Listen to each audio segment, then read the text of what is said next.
주 안에 사랑하는 성도 여러분, 우리가 인생을 살면서 꼭 가져야 될 좋은 습관 가운데 하나가 있다면 그것은 질문을 잘 해보는 것입니다. 우리 인생을 살면서 내가 지금 어떤 인생을 살고 있는가? 내가 무엇을 하려고 하는가? 내가 지금 가는 그 길이 맞는 길인가? 우리는 인생의 길에서 자주 질문을 던져볼 수 있어야 합니다. 좋은 질문을 던져야 좋은 답을 얻을 수가 있는 것입니다. 지난해 출간된 책 중에 최고의 스카들은 어떤 질문을 할까라는 책이 있었습니다. 부제가 스스로 새로운 생각을 이끌어내는 90가지 물음이라는 부제가 있었는데요. 어떤 분야를 막론하고 세계 최고의 자리를 달리고 있는 사람들의 공통된 특징이 있다면 질문을 잘 던지는 것이라고 합니다. 문제가 생겨도 그 문제를 누구를 비난하고 어떤 문제 속에 갇히기보다는 그 문제의 원인이 무엇인가를 질문을 던지고 어떻게 해결을 할 수 있는가는 좋은 질문을 던질 때 해답을 얻을 수가 있습니다. 좋은 질문 하나가 인생을 완전히 바꾸기도 하고 좋은 질문 하나로 인해서 인생을 정말 의미 있고 가치 있게 살다 간 사람들도 많이 있습니다. 살아신 여러분, 여러분에게는 어떤 인생의 질문이 있습니까? 우리는 좋은 질문을 할 수 있어야 하고 또 좋은 답도 찾아야 합니다. 그리고 그 질문을 하고 답을 찾아가는 과정들도 인생에 있어서는 아주 소중한 것입니다. 어떤 젊은이가 있었습니다. 이 젊은이는 인생에 좋은 질문을 가지고 있었습니다. 삶이란 무엇인가? 이런 질문을 가지고 이 젊은이는 삶이란 무엇인가를 찾는 여행을 떠났습니다. 그런데 여기저기를 여행하다가 그 젊은이는 시골 간이역에서 삶이 무엇인가 하는 진리를 깨달았다고 합니다. 아, 삶은 계란이구나. 시골 간이역에 가니까 창문에 삶은 계란 되어 있으니까 삶은 계란이구나. 아주 싱거운 소리죠. 그런 어이없는 우스갯소리도 있습니다. 좋은 질문을 가졌지만 좋은 답을 찾지 못했던 것입니다.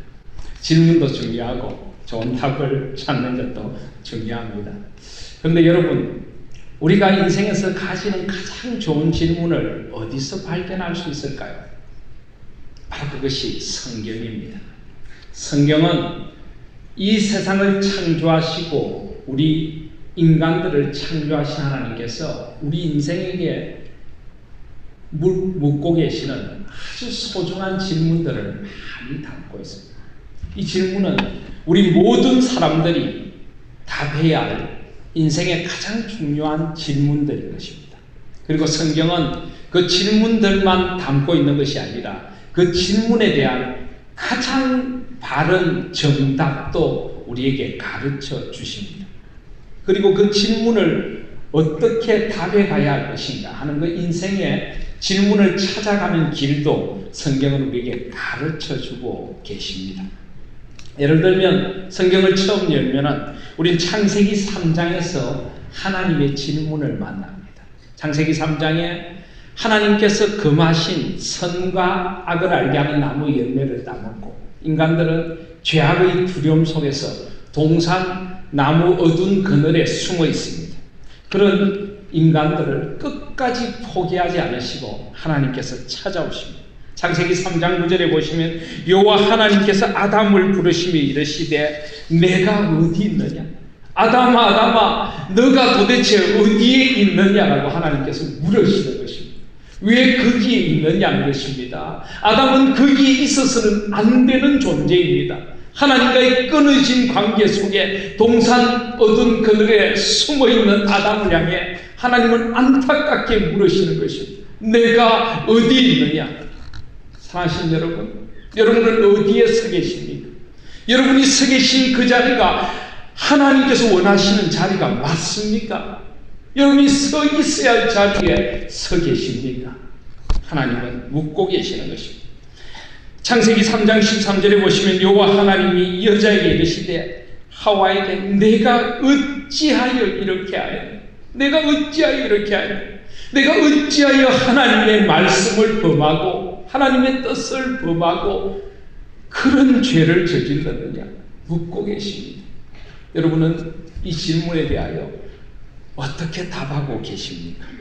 창세기 4장을 보면은 그 아우 아벨을 죽인 가인에게 하나님께서 찾아오셔서 묻습니다. 4장 9절에 내 아우 아벨이 어디 있느냐? 4장 10절에 내가 무엇을 하였느냐?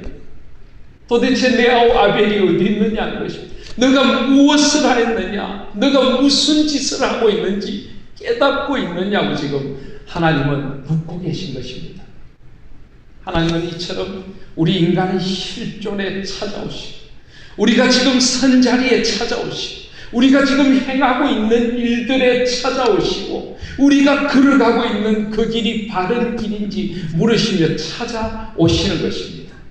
우리 모든 인간들은 이 하나님의 물음에 대답할 수 있어야 합니다. 여러분들은 하나님께서 물으시는 그 물음에 어떻게 대답하시며 인생의 길을 살아가고 계십니까? 오늘 마가복음 8장에는 어쩌면 그 질문들 가운데서도 가장 중요한 한 질문이 등장합니다. 8장 29절을 보시면 예수님께서 길을 가시며 가이사랴 빌립보를 향해서 갈릴리 북동쪽을 걸어가시면서 제자들에게 묻습니다. 너희는 나를 누구라 하느냐? 너희는 나를 누구라 하느냐? 이것은 우리 인생에게 있어서 가장 중요한 질문입니다. 왜냐하면 이 질문을 묻고 계시는 예수님이 어떤 분이십니까? 예수님은 역사의 주인이십니다. 예수님은 역사를 BC와 AD로 가르신 분이십니다.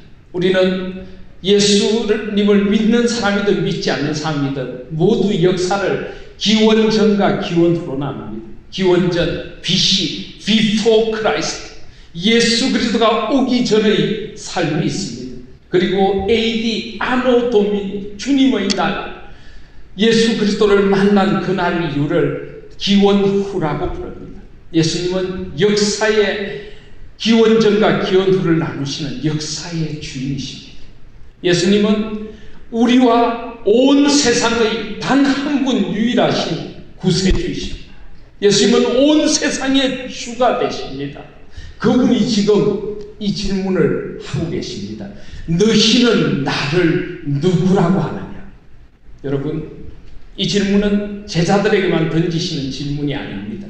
지금 이 자리에 앉아있는 우리 하나님 교회 성도들, 지금 이 말씀을 듣고 있는 모든 사람들 한 사람 한 사람에게 예수님께서 묻고 계시는 질문입니다. 너희는 나를 누구라고 하느냐? 여러분에게 예수님은 누구십니까? 여러분은 이 질문에 대하여 뭐라고 답하시겠습니까? 이 질문에 대하여 우리가 어떤 답을 가지고 있느냐?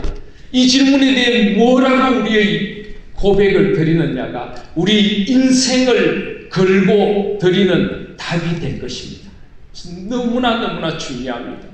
우리 모두는 이 질문에 분명한 나의 고백으로 답을 할 수 있어야만 합니다. 분명한 답을 가지고 주님 앞에 우리는 설 수 있어야 하는 것입니다. 이 질문에 대한 분명한 정답이 있습니다. 그것은 바로 29절에 베드로가 고백한 대답입니다. 베드로가 대답하여 가로되 주는 그리스도이십니다. 주는 그리스도이십니다. 마태복음 16장은 이것을 조금 더 확장해서 이야기합니다. 마태복음 16장 15절에 가라사대 너희는 나를 누구라 하느냐? 주님의 물으심에 16절에 시몬 베드로가 대답하여 가로되 주는 그리스도시요 살아계신 하나님의 아들이십니다. 주는 그리스도시요 살아계신 하나님의 아들이십니다. 이것이 정답입니다. 마태복음 16장 17절을 보시면 예수께서 대답하여 가라사대 바요나 시몬아 내가 복이 있도다. 이를 내게 알게 하리는 혈육이 아니요 하늘에 계신 내 아버지시니라. 이것은 하늘에 계신 내 아버지 하나님 아버지가 주신 정답이라는 것입니다. 주는 그리스도십니다. 여러분, 이 주는 그리스도십니다 라고 하는 이 말은 원래 원어로 보면 주는이 아닙니다. 이것은 당신은 당신은 그리스도이십니다. You are the Christ. 당신은 나의 그리스도이십니다. 이것이 정답이라고 주님께서 말씀하시는 것입니다. 당신은 나의 그리스도입니다. 그리스도란 무슨 말입니까? 그리스도는 이 헬라어죠. 그리스어인데 기름 부음 받은 자라는 문자적인 의미를 갖고 있습니다. 근데 이걸 히브리어 구약의 언어로 옮겨놓으면 이게 메시아입니다. 메시아. 이스라엘 백성들은 메시아를 기다렸습니다. 그 지난한 세월을 살아가면서 그들은 그들의 삶에 찾아오실 메시아를 기다렸습니다. 그들에게 유일한 소망을 주실 수 있는 오직 한 분 메시아. 그분이 오시면 우리를 이 죄악된 삶에서 자유롭게 해주실 거예요. 우리를 죽음에서부터 해방시켜 주실 거야. 메시아가 오시면 우리가 살아가야 할 진정한 이유와 기쁨을 회복시켜 주실 거야. 메시아가 오시면 그분 안에서 내 인생의 허물을 딛고 절망을 딛고 내 인생의 진정한 의미를 발견할 수 있을 거야. 그 메시아를 이스라엘 백성들은 기다렸습니다. 그런데 예수 그리스도, 그분이 내 앞에 서 있습니다.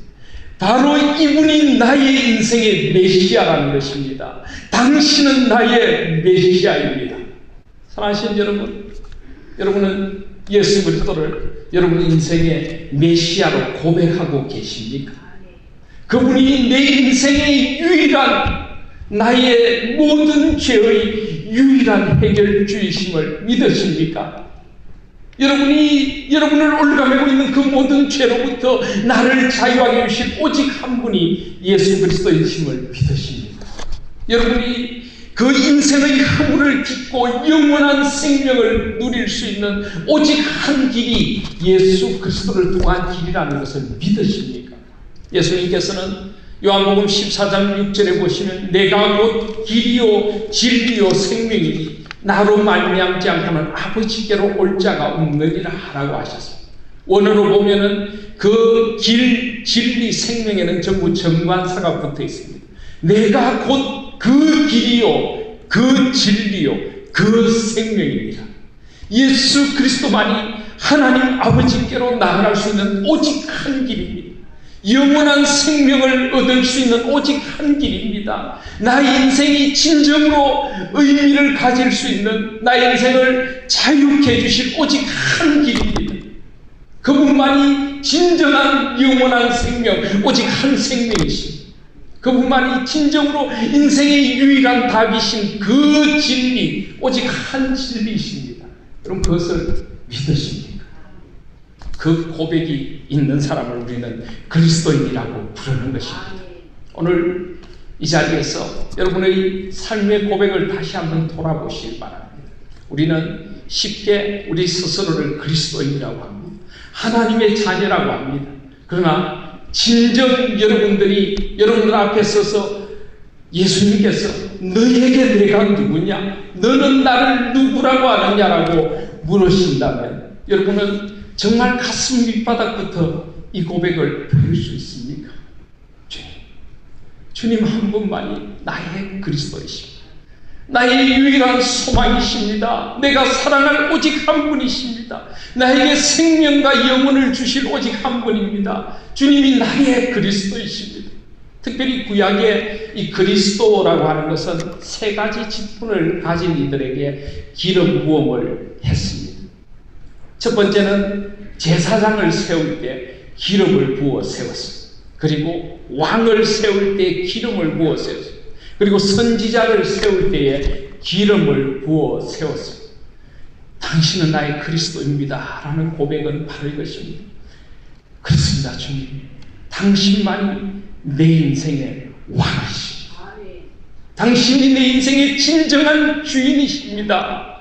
당신이 내 삶의 의미이십니다. 이 고백입니다. 세상 다른 어떤 것도 내 마음을 빼앗아 갈 수 없습니다. 내 마음을 당신께 비끄러며 당신이 내 삶의 주인, 내 삶의 왕, 내 삶의 의미, 내 삶의 이유입니다.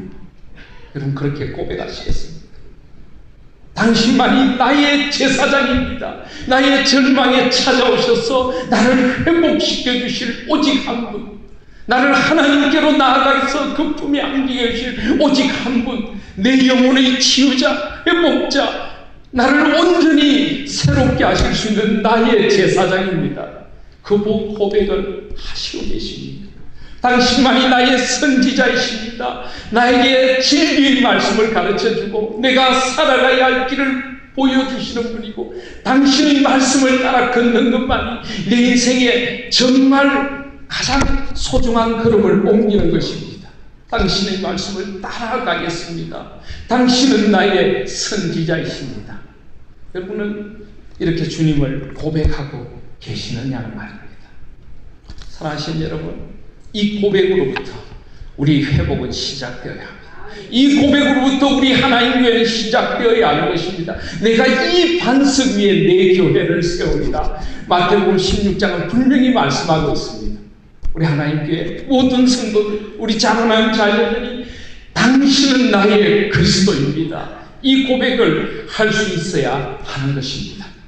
세상은 우리에게 이 고백을 빼앗아가는 세상으로 우리는 살아가고 있습니다. 예수님께서 이 말씀을 하신 후에 예수님이 어떤 그리스도로 오셨는가를 31절에 보면 말씀하십니다.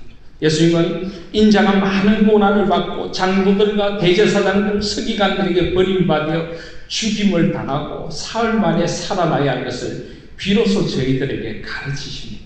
예수님은 분명히 온 세상의 메시아지만은 예수님은 세상이 기대하던 것과는 다른 메시아가 오셨어요. 세상은 그 당시 유대인들은 메시아라고 하면 정치적인 메시아를 기대했어요. 군사적인 메시아를 기대했어요. 거대한 힘을 가지고 하늘 군대를 가지고 다가와서 로마의 세력을 다 멸하고 왕으로 임할 이 땅의 왕, 그들에게 이 땅의 모든 것을 만족시켜줄 그런 왕을 그들은 기대했습니다. 그런데 예수님은 전혀 다른 이야기다. 예수님은 이 땅의 우리의 욕망을 채워주는 그런 메시아가 아니라 영원한 인간의 갈증을 해결해 주시는 메시아로 오셨다는 것입니다. 이 땅의 권력과 이 땅의 힘으로 해방을 가져오는 분이 아니라 십자가의 죽으심과 부활을 통해서 진정한 이 땅에 주님의 평화를 가져오신 그런 왕으로 오셨다는 것입니다. 그런데 세상 사람들은 이런 왕을 이해하지도 못하고 좋아하지도 않습니다. 그래서 예수님께서 32절에 이 말씀을 하시니까 베드로가 예수를 붙들고 간했다. 여러분, 우리말 성경에는 점잖게 간했다라고 되어 있지만 이 말을 원어로 하면 우짖었다는 거예요. 33절에 보면 예수께서 돌이키사 제자들을 보시며 베드로를 꾸짖어 가라사대라고 하는데 이 말과 간했다는 말이 똑같습니다. 원어적으로 보면 예수님이 이 말씀을 하시자마자 베드로가 그냥 예수님의 입을 틀어막듯이 한쪽으로 끌고 갑니다. 그리고는 감히 예수님께 꾸짖습니다. 아니, 어떻게 그런 말을 할 수가 있습니까? 어떻게 메시아가 고난을 받고 죽고 자기 목숨을 버릴 수가 있습니까? 메시아는 그래서는 안 됩니다라고 베드로가 지금 예수님을 꾸짖고 있는 것입니다. 우리도 혹시 그런 메시아를 기대하진 않습니까? 나의 욕망을 만족시켜줄 메시아, 나를 이 세상에서 출세시켜줄 메시아, 다른 사람들 위해 떵떵거리며 살게 해줄 메시아, 다른 사람들을 위해 군림하는 권력을 주는 그런 메시아, 나의 욕망과 우리의 욕망을 채워주는 그런 기복적이고 세속적인 그런 메시아. 혹시 우리가 그런 메시아를 기대하며 신앙생활을 하고 있지는 않습니까? 그것은 주님이 원하시는 길이 아닙니다. 그것은 세상에 속한 길입니다. 주님은 뭐라고 하십니까? 33절에 보면 그런 베드로를 꾸짖으며 사단아 내 뒤로 물러가라. 그것은 사탄이 하는 생각이라는 것입니다. 그것은 하나님의 생각이 아닙니다. 내가 하나님의 일을 생각지 아니하고 도리어 사람의 일을 생각하는도다. 사랑하시는 여러분, 여러분은 혹시나 사람들이 꿈꾸는 메시아를 기대하고 교회를 다니지는 않습니다. 이 땅의 교회들은 이 세상에 속한 메시아를 기대하는 교회들이 많습니다. 그런 성도들이 많습니다. 나의 욕망을 채워주고 내 자식 잘 되게 해주고 이 세상에서 떵떵거리며 살게 해줄 그런 메시아. 과연 주님이 그런 메시아로 이 땅에 오셨을까요? 주님을 메시아로 고백하는 사람의 삶은 정반대라고 말씀합니다.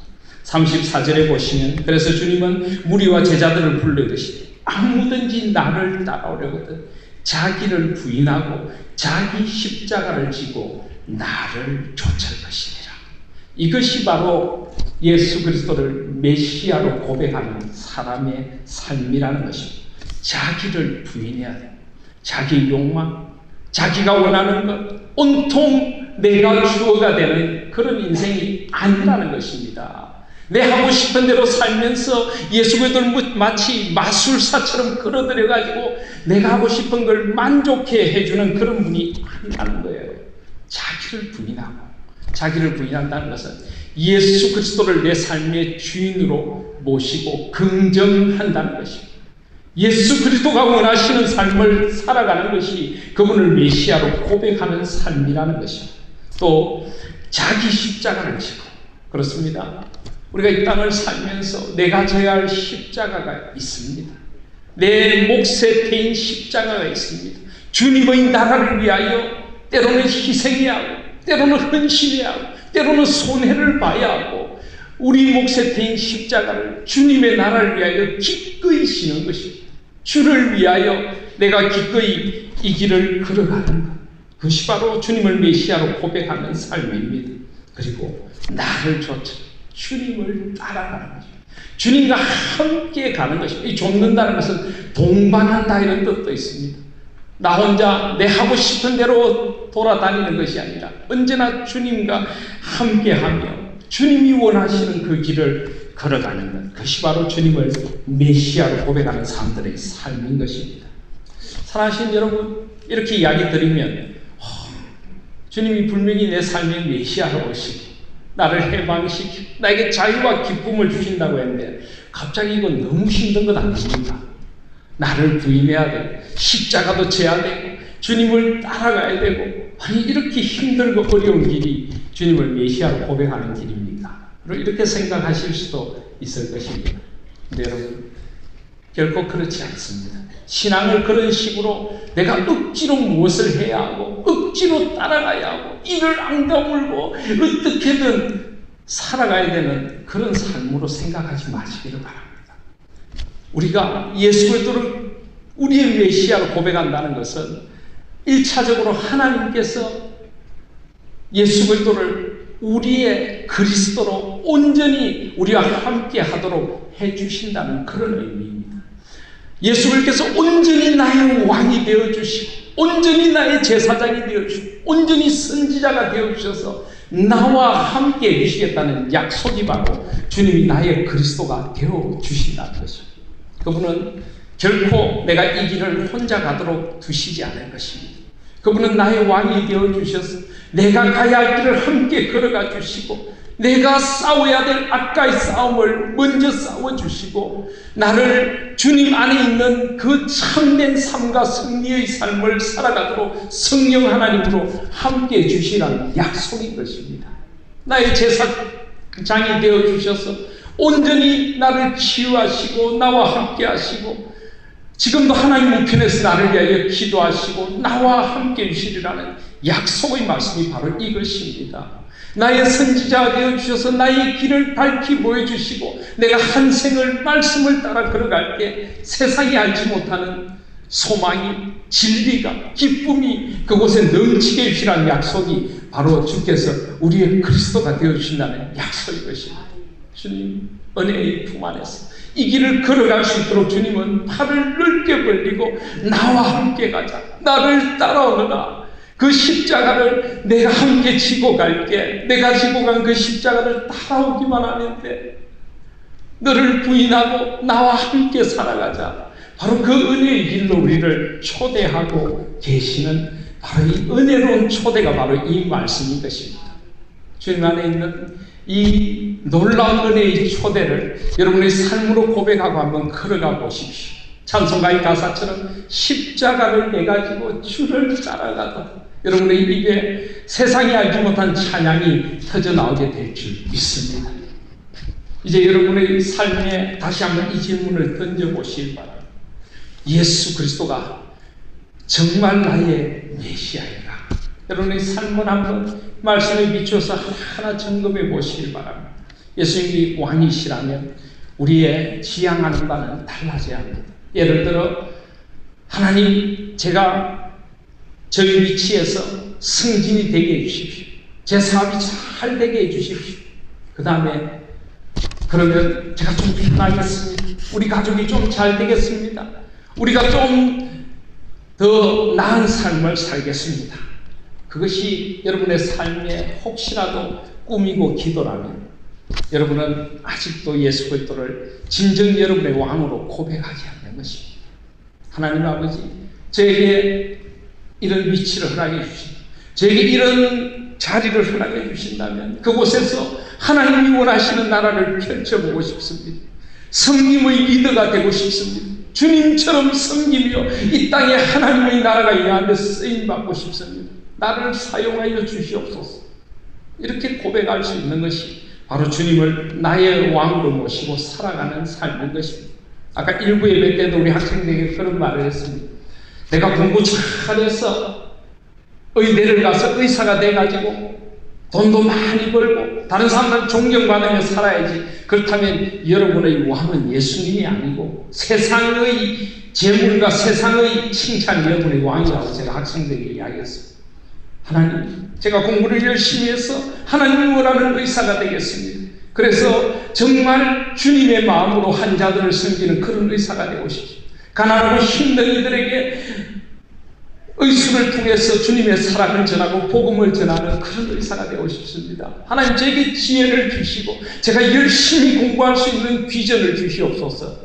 바로 그런 학생들이 예수 그리스도를 왕으로 고백하는 사람들이라고 제가 학생들에게 이야기했습니다. 여러분들은 자녀들에게 어떤 가치를 심어주고 있습니까? 여러분들은 예수 그리스도를 나의 선지자로 고백하며 말씀의 길을 기쁨으로 걸어가고 계십니까? 제가 말씀을 묵상하자고 하는 것은요, 의무적으로 해야 될 무엇이 아니라 우리 인생을 가장 아름답고 행복하게 걸어갈 길을 찾아가자는 것입니다. 시편 119편 97절에 보시면 내가 주의 법을 어찌 그리 사랑하는지 내가 그것을 종일 묵상하나이다. 103절에 주의 말씀의 맛이 내게 어찌 그리 단지요 내 입에 꿀보다 더하니이다. 그 말씀의 길을 걸어가고 새벽마다 일어나서 큐티집을 펼쳐서 말씀을 읽으며 하나님이 나에게 주시는 그 달콤한 음성을 듣고 나의 삶을 그 말씀에 비끄러내 말씀의 결단의 기도를 드리며 하루를 걸어가는 삶, 이 삶이 얼마나 풍족한 삶인가를 주님은 아시기에 나를 따라오너라 라고 말씀하시는 것입니다. 주님을 내 삶의 제사장으로 모시고 내 절망의 자리에서 한숨만 짓고 있다면 그것은 주님을 내 삶의 제사장으로 모시지 않는 것입니다. 내 고난의 자리에 더 달콤한 은혜로 찾아오시는 주님을 만나고 그 고난의 눈물을 닦으시는 말할 수 없는 주님의 위로를 체험하며 살아가는 것, 그것이 바로 주님을 나의 제사장으로 모시고 살아가는 것입니다. 이것이 바로 생명의 길이고 이것이 바로 하나님 나라의 길인 것입니다. 그래서 주님은 35절 이하에 누구든지 제 목숨을 구원코자 하면 잃을 것이고 누구든지 나와 복음을 위하여 제 목숨을 잃으면 구원하리라. 온 천하를 얻고도 사람이 제 목숨을 잃으면 무엇이 유익하지? 사람이 제 목숨과 바꾸었느냐라고 하죠. 한 번뿐인 생명을 가장 가치 있게 살아가는 것, 그것은 바로 너희는 나를 누구라 하느냐는 주님의 물음에 예 주님, 당신은 나의 그리스도이십니다. 당신은 나의 왕이십니다. 나의 제사장입니다. 나의 선지자입니다. 당신과 함께 걸어가는 이 복된 길을 저는 기꺼이 따르겠습니다. 이 고백을 드리는 삶이 진정한 생명을 얻는 길입니다. 그리고 9장 1절에 보시면 하나님 나라가 권능으로 임하는 것을 보리라. 하나님 나라의 영광, 하나님 나라가 내 삶에 온전히 임하여 한 번뿐인 내 인생을 가장 복되게 살아갈 수 있는 것, 그것은 바로 이 질문에 우리의 삶으로 대답하고 고백하는 길인 줄 믿습니다. 이 복된 길을 걸어가는 이 복된 고백이 우리 삶에 더 깊이 터져 나올 수 있는 새봄이 되시고 우리 하나님 교회 모든 성도들이 되시기를 주님의 이름으로 소원합니다. 아멘.